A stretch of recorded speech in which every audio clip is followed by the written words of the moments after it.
1915 में हिंदू महासभा के भीतर भी एक टूट होती है और एक नया संगठन सामने में आता है 1925 में, जिसका नाम है राष्ट्रीय स्वयंसेवक संघ।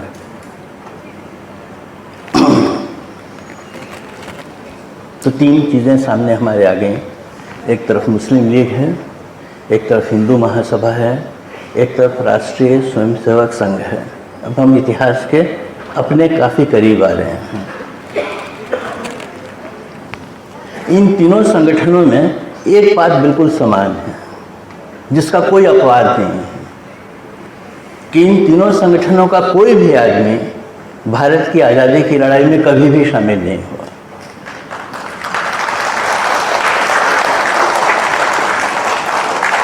न मुस्लिम लीग का कोई आदमी, न हिंदू महासभा का कोई आदमी, न राष्ट्रीय स्वयंसेवक संघ का कोई आदमी भारत की आज़ादी की लड़ाई में कहीं भी शरीक नहीं रहा। एक ही अपवाद है, जिसका नाम है दामोदर विनायक सावरकर, जिनका छोटा नाम वीर सावरकर है। मैं सोचता हूँ कभी कभी कि अगर सावरकर वीर हैं तो वीर शब्द का अर्थ बदलने की ज़रूरत है, क्योंकि सावरकर के जीवन में वीरता की एक ही घटना हुई है, और वो घटना ये हुई है कि सावरकर इंग्लैंड में रहते हैं, क्योंकि जब वो पुणे में रहते थे उस समय एक अंग्रेज अधिकारी की हत्या हुई थी, जिस हत्या का सीधा आरोप सावरकर पर लगा था, और सावरकर देश से भागकर इंग्लैंड चले गए थे और इंग्लैंड में रह करके हिंसक क्रांतिकारियों का संगठन बनाने की कोशिश करते थे और नौजवानों को बदला लेने के लिए प्रेरित करते थे। ये उनका दर्शन था। काफ़ी बड़ा नाम था, बहुत सुंदर बोलते थे। भाषा पर जिसको कहते हैं कि ज़बान पर सरस्वती बसती है, तो सावरकर की ज़बान पर सरस्वती बसती थी और बहुत सुंदर लिखते थे मराठी में। तो लिखने और बोलने दोनों पर असाधारण अधिकार रखने वाले सावरकर का बहुत असर था इंग्लैंड में पढ़ रहे नौजवानों के ऊपर, और उन नौजवानों को सावरकर इस बात के लिए प्रेरित करते थे, तैयार करते थे कि कैसे राजनीतिक बदला लेने की ज़रूरत है, और राजनीतिक बदला का एक ही मतलब होता है कि आदमियों की हत्याएं करनी चाहिए। इसीलिए उन्होंने ऊधम सिंह को तैयार किया और एक अंग्रेज़ अधिकारी की हत्या करवाई वहाँ, और जब ऊधम सिंह को फांसी पड़ी और ऊधम सिंह शहीद डिक्लेयर कर दिया गया, वो सब हुआ। उसके पीछे अगर कोई प्रेरक व्यक्ति था तो उसका नाम था सावरकर।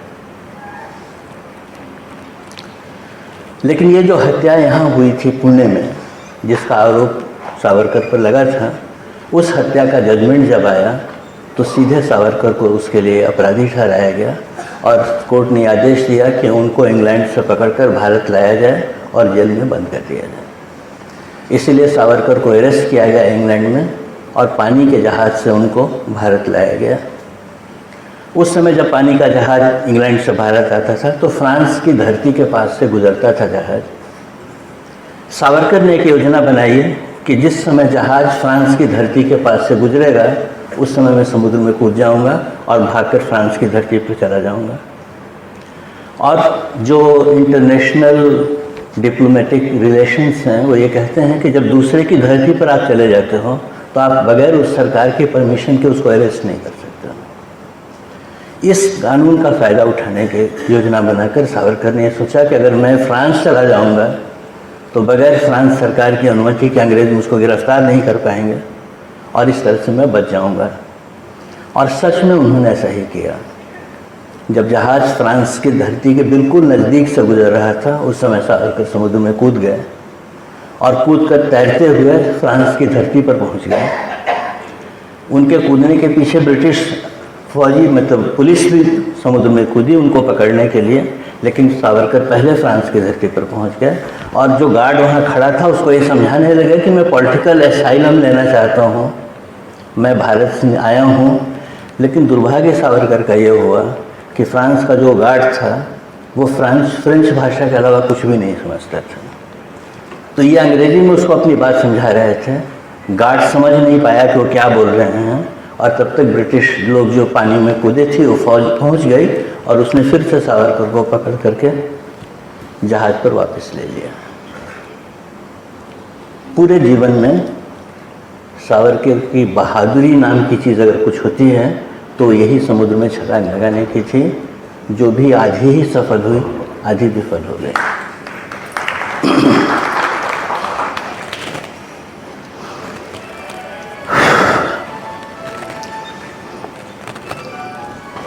भारत आने के बाद सावरकर को काला पानी की सजा हुई और उनको अंडमान भेज दिया गया। अंडमान की काला पानी की जगह वो थी जहाँ के बारे में मोटे तौर पे कहा जाता था कि वहाँ गया हुआ आदमी कभी वापस नहीं लौटता है, क्योंकि वहाँ जो बहुत ही चुने हुए साम्राज्य के शत्रु होते थे उनको ही अंडमान भेजा जाता था। समुद्र के बीच में बना हुआ, अब तो अंडमान अपने देश का हिस्सा है, आप भी जाकर देख सकते हैं। तो समुद्र के बीच में बना हुआ एक छोटा सा टापू है जिस पर एक बहुत बड़ी जेल बनाई हुई है। जिस जेल में जिन लोगों को बंद कर दिया जाता था उन लोगों के साथ फिर कोई कम्युनिकेशन नहीं रहता था। तो बहुत सारे लोग मार दिए जाते थे, बहुत सारे लोगों को समुद्र में फेंक देते थे, मछलियाँ खा जाती थी। उनका कोई हिसाब नहीं होता था कि जो जेल गया वहाँ वो कभी लौटता नहीं था।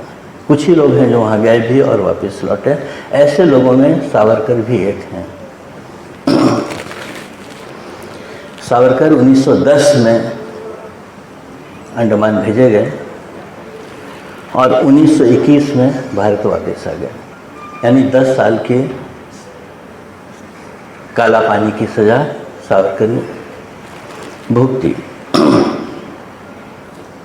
सावरकर वहाँ से छूट कर नहीं आए, सावरकर वहाँ से टूट कर आए, क्योंकि वहाँ पहुँचने के बाद 1 साल के बाद पहला काम सावरकर ने किया कि एक माफ़ी की चिट्ठी अंग्रेज सरकार के नाम से लिखी। उसमें उन्होंने लिखा कि मैंने जो गलती की है और मैं जिस रास्ते पर चला गया था, मैं रास्ता भटक गया था, मैं रास्ता वापस सही करना चाहता हूँ, लौटना चाहता हूँ। और एक भटके हुए बेटे को जिस तरह पिता अपने पास वापस बुला लेता है, मैं आपसे अनुरोध कर रहा हूँ कि आप मुझको वापस ले लीजिए। इस तरह की चिट्ठियाँ भारत के आर्काइव में, जिनको भी दिलचस्पी हो वो जाकर देखेंगे तो 6 चिट्ठियाँ मैंने खुद पढ़ी हैं जो अलग अलग समय पर अलग अलग तर्कों से सावरकर ने इंग्लैंड को समझाने की कोशिश की है सरकार को कि मैं तो आपका आदमी हूँ, गलती से भटक गया था, मुझको वापस ले लीजिए, मुझको इस जेल से बाहर छोड़िए। लेकिन अंग्रेज इतने आसान खिलाड़ी नहीं थे, वो काफ़ी तौल कर नाप कर बातें करते थे। इसलिए उन्होंने सावरकर की चिट्ठियों को हमेशा फाइल में लगा दिया, कभी उस पर कोई एक्शन नहीं लिया। और लंबे समय तक करने के बाद 10 साल की लगातार विनती करने के बाद सावरकर को एक शर्तनामे के साथ छोड़ा गया। वो शर्तनामा भी अब पब्लिक डोमेन में है, कोई भी देख सकते हैं। उसमें बहुत सारी चीज़ें हैं, कंडीशंस लिखे हुए हैं। अपने मतलब का जो कंडीशन है उतनी ही कहकर मैं बात आगे बढ़ाता हूँ। उसमें सावरकर लिखते हैं उस कंडीशन में एक जगह कि मैं आगे से कभी भी साम्राज्य के खिलाफ किसी भी कार्रवाई में हिस्सा नहीं लूँगा। बाकी कंडीशंस जो हैं वो अपनी जगह पर हैं। और सावरकर छूट कर यहाँ आते हैं, यहाँ रत्नागिरी जेल में उनको रखा जाता है। ये आपस के समझौते के साथ चूँकि वो छूटे हैं, इसीलिए सरकार को मालूम है कि इसका इस्तेमाल क्या करना है। रत्नागिरी जेल के बाद सावरकर को एक काम दिया जाता है कि आप लाइब्रेरी का काम संभालिए, जेल की लाइब्रेरी का, और कैदियों का शिक्षण कीजिए। कैदी कौन था? तो महात्मा गांधी के आंदोलन के कारण जो कैदी जेल में गए हुए थे बड़े पैमाने पर, उनका शिक्षण करने का काम सावरकर को दिया गया। और सावरकर अपने आत्मकथा में लिखते हैं कि मैंने उस पूरे समय का इस्तेमाल सत्याग्रहियों के मन में गांधी जी के खिलाफ वातावरण बनाने के लिए किया। मैंने उनको समझाया कि कैसा बेवकूफ़ आदमी है जिसको आप लोग अपना नेता समझकर जेल आ गए हैं। ऐसे साम्राज्य से इस तरह से लड़ करके कोई जीत सका है आज तक? इसीलिए इस लड़ाई को छोड़िए, साम्राज्य के साथ में आइए, इस रास्ते पर जाना सही नहीं है। इसका प्रशिक्षण वो सत्याग्रहियों का किया करते थे। ये बात सावरकर ने खुद ही लिखी है, हम में से किसी को कहने की जरूरत नहीं।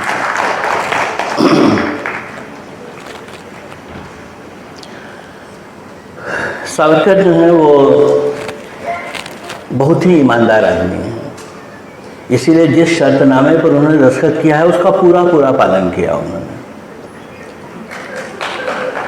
इसलिए फिर इसके बाद आप सावरकर का नाम किसी भी राष्ट्रीय गतिविधि में कहीं भी पाएंगे नहीं। न वो कभी जेल गए, न उन्होंने कभी किसी आंदोलन में हिस्सा लिया। उन्होंने 3 ही काम किए इसके, जो उन्होंने खुद ही लिखे हैं। मैं आपको बता रहा हूँ कि उन्होंने कहा कि मैं 3 ही काम करूँगा। हिंदुत्व का प्रचार करूँगा, मुसलमानों के खिलाफ लोगों की भावनाएं जगाऊंगा और महात्मा गांधी के प्रभाव से देश को बाहर निकालने का काम करूँगा। और ये तीनों काम उन्होंने बहुत ही निष्ठा के साथ पूरे जीवन भर किया। उनका एक बहुत ही प्रसिद्ध सूत्र है, वो सूत्र कहता है कि भारतीय समाज का हिंदूकरण करना है, हिंदुअलाइजेशन ऑफ इंडियन पीपल। दूसरा वो कहते हैं कि हिंदू समाज का फौजीकरण करना है, मिलिटराइजेशन ऑफ हिंदू सोसाइटी। और फौजी अनुशासन से चलने वाला हिंदुस्तान तैयार करना है। उनके आदर्श का जो हिंदुस्तान है वो मिलिट्री के अनुशासन से चलने वाला, एक के आदेश से पूरा देश चले, एक ऐसी कल्पना का देश है जिसके लिए सावरकर काम करते हैं।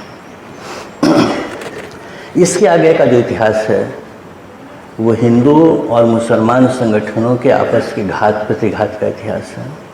कौन किसको कहाँ काटने, कहाँ गिराने, कहाँ छोटा करने, कहाँ बदनाम करने की कोशिश कर रहा है, इसकी एक लंबी दास्तान भारतीय इतिहास में आपको इस दौर में मिलेगी।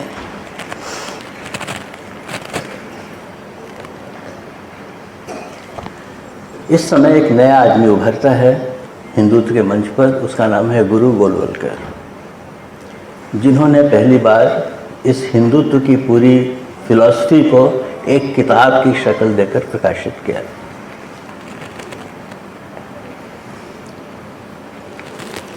और राष्ट्रीय स्वयंसेवक संघ का पॉलिटिकल डॉक्यूमेंट तैयार हुआ, जिस डॉक्यूमेंट की मूल भावना यह है कि हिंदू समाज को किसी भी संघर्ष में नहीं पड़ना है, आज़ादी की किसी लड़ाई में नहीं पड़ना है।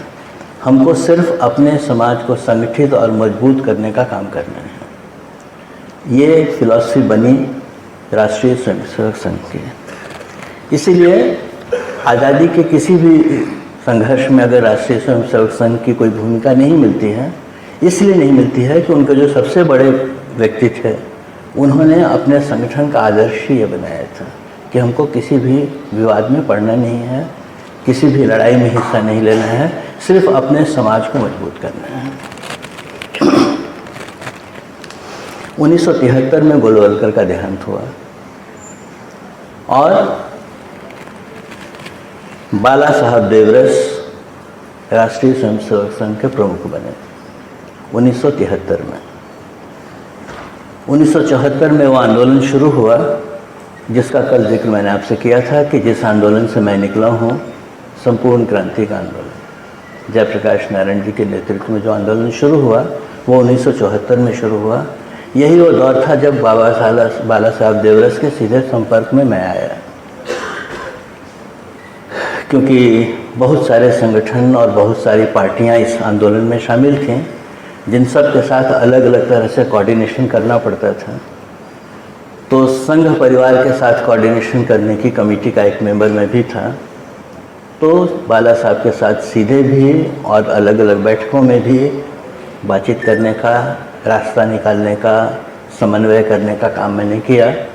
उस समय पहली बार उनके साथ मेरा परिचय हुआ। इसमें जो सबसे बड़ा सवाल था वो ये था कि संपूर्ण क्रांति के आंदोलन में राष्ट्रीय स्वयंसेवक संघ शामिल हो कि नहीं, क्योंकि आंदोलन था, सभी पार्टियां शामिल हो रही थीं, सारे संगठन शामिल हो रहे थे। देवरस खुद चाहते थे कि इस संघर्ष में जो इतना बड़ा जन आंदोलन खड़ा हो रहा है इसमें राष्ट्रीय स्वयंसेवक संघ को भी होना चाहिए, लेकिन उनके सामने सवाल ये था कि देवरस जो लकीर खींच कर गए थे उस लकीर को पार किया जाए कि नहीं किया जाए। समय बदल गया था, परिस्थितियां बदल गई थीं, बहुत अलग तरह की ताकतें काम कर रही थीं। इतनी लंबी डेमोक्रेसी में देश सीखते हुए आगे बढ़ गया था और अब डेमोक्रेसी के सामने ही एक संकट खड़ा हो गया था।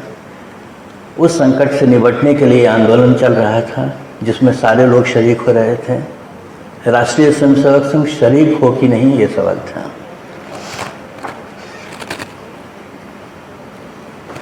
अखिल भारतीय विद्यार्थी परिषद जो संघ परिवार का छात्र संगठन था वो पूरी तरह हमारे आंदोलन में शामिल था, लेकिन दूसरा जो छात्रों का संगठन था राष्ट्रीय स्वयंसेवक संघ, जो भी विद्यार्थी परिषद को भी कंट्रोल करता था, क्योंकि जैसा मैंने आपसे कहा कि मिलिट्री ऑर्गेनाइजेशन में विंग्स बहुत होते हैं, कमांड एक होता है, तो कमांड एक ही था राष्ट्रीय स्वयंसेवक संघ, उसके ही नीचे सब लोग काम करते थे और इसके नीचे काम करने वाला एक संगठन विद्यार्थी परिषद इस आंदोलन में शामिल हो गया।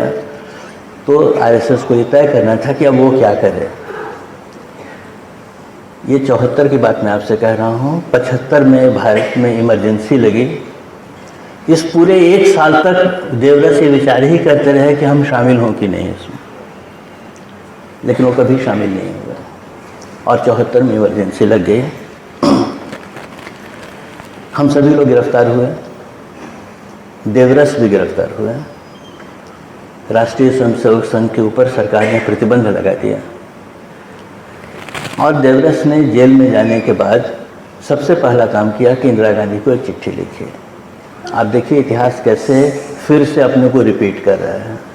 वहाँ काला पानी से सावरकर ने चिट्ठी लिखी थी, यहाँ जेल से देवरस चिट्ठी लिख रहे हैं। उन्होंने अंग्रेज सरकार को लिखी थी चिट्ठी, ये इंदिरा गांधी को चिट्ठी लिख रहे हैं और लिख रहे हैं कि आपने तो नाहक ही हमको पकड़ कर बंद कर दिया। हम तो कभी इस आंदोलन में शामिल ही नहीं थे, हमारा कोई रिश्ता जयप्रकाश नारायण जी के आंदोलन से नहीं है। हम तो आपके 14 सूत्री कार्यक्रम के समर्थक हैं। अगर आप हमको जेल से छोड़ेंगे तो पूरा राष्ट्रीय स्वयंसेवक संघ आपके इस कार्यक्रम को पूरा करने में आपकी मदद करेगा। अब मेरे मन में ये सवाल उठा, जब मैंने जेल में ये खबर पढ़ी तो मेरे मन में सवाल उठा कि इस आदमी के साथ तो रोज़ दिन में बात कर रहा था, ये आदमी रोज़ दिन कह रहा था कि हमको भी संगठन में शामिल होना, इस आंदोलन में शामिल होना है। राष्ट्रीय स्वयंसेवक संघ के कुछ लोग व्यक्तिगत रूप से इस आंदोलन में काम भी कर रहे थे, संगठन के रूप में नहीं, अपनी निजी हैसियत से। वो बात देवरस जी ने इंदिरा जी को चिट्ठी में भी लिखी कि अगर कोई संगठन से स्वयंसेवक कहीं किसी आंदोलन में शामिल हुआ हो जयप्रकाश जी के, तो व्यक्तिगत हुआ होगा, संगठन ने तो कभी कोई प्रस्ताव नहीं किया कि हम इस आंदोलन का समर्थन करते हैं। और उसी पत्र के बाद देवरस जेल से छूटे और उसके बाद की कहानी आप लोग जानते हैं, उसको बहुत लंबा मैं नहीं करता हूँ। इससे हम सीखते क्या हैं?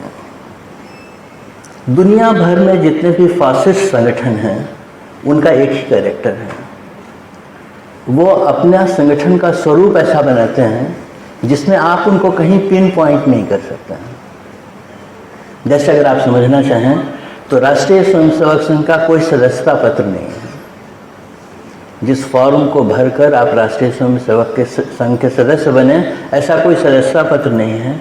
उनकी कोई मेंबरशिप फाइल नहीं होती है, उनकी मेंबरशिप का कोई रिकॉर्ड नहीं होता है। तो जैसे भगवान को किसी ने नहीं देखा इसलिए भगवान सारी दुनिया में व्याप्त है, वैसे ही जब तक कोई क्राइसिस नहीं हो तब तक सारा देश राष्ट्रीय स्वयंसेवक संघ का है। लेकिन जिस दिन क्राइसिस होगी उस दिन वो कहेंगे कि तो मेरा है ही नहीं, क्योंकि इसका कोई रिकॉर्ड तो है नहीं। इसीलिए नाथूराम गोडसे भी राष्ट्रीय स्वयंसेवक संघ का आदमी नहीं है, क्योंकि रिकॉर्ड तो है ही नहीं। इस काम करने की स्ट्रेटजी को समझने के लिए इतनी लंबी कहानी मैंने आपसे कही कि एक साल तक अगर देवरस इस बात को नहीं तय कर पाए कि संगठन आंदोलन में शामिल हो कि नहीं, उसके पीछे कारण यह था कि ये फिलॉसफी ही ये कहती है कि कहीं भी अपने को पिन पॉइंट हो सकने की पोजीशन में मत रखो। ताकि जब श्रेय लेना हो तो कहो कि देश में जितने संकट हैं सब संकट आरएसएस उसका मुकाबला कर रहा है, और जब संकट आ जाए तो कहो कि हम तो कहीं भी नहीं थे, लोगों ने किया होगा।